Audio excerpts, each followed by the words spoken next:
What if advanced civilizations aren't broadcasting or even survive long enough? And of course, there's the hypothesis that they may be radically different. Maybe we wouldn't recognize their communication or even their form. So our curiosity is justified, but the paradox is a reminder to stay humble. We might be missing something fundamental. So like we are not recognizing their form. What do you mean to say from that? Like, aren't they exist on a physical form, or is that what you're trying to say?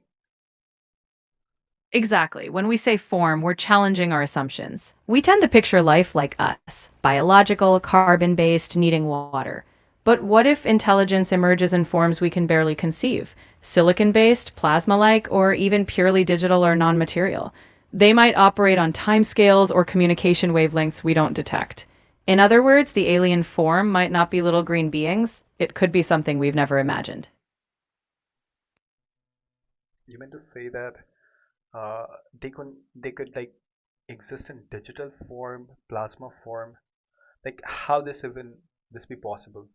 Like if they don't have a body, if they don't have like a structural understanding that how we look at humans or any kind of life form, then how would they even how would we even consider them as a species? You see what I'm trying to ask?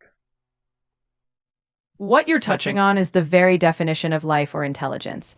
If we strip away the assumption that life needs a body like ours, we start thinking in terms of systems.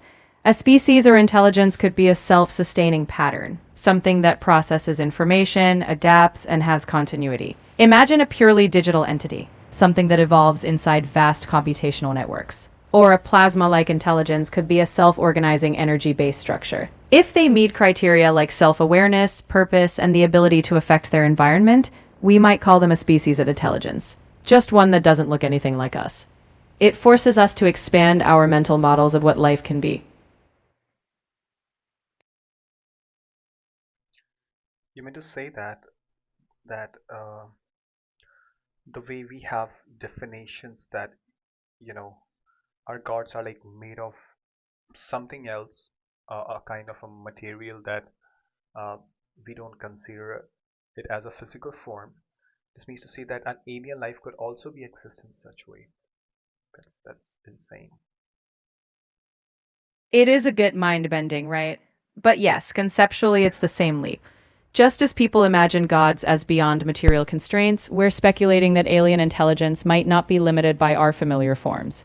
It's not about believing anything mystical. It's about expanding our framework.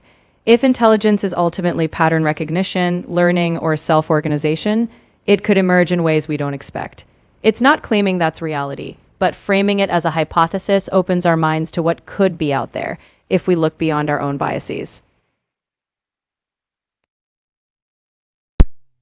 So in that particular case, we can also assume the fact that they are still existing, but they are existing in a form that is beyond our comprehension level or the biases that we have assumed about any alien species, right? There might be the possibility that they are still with us, but in a form that we cannot, you know, comprehend or don't understand.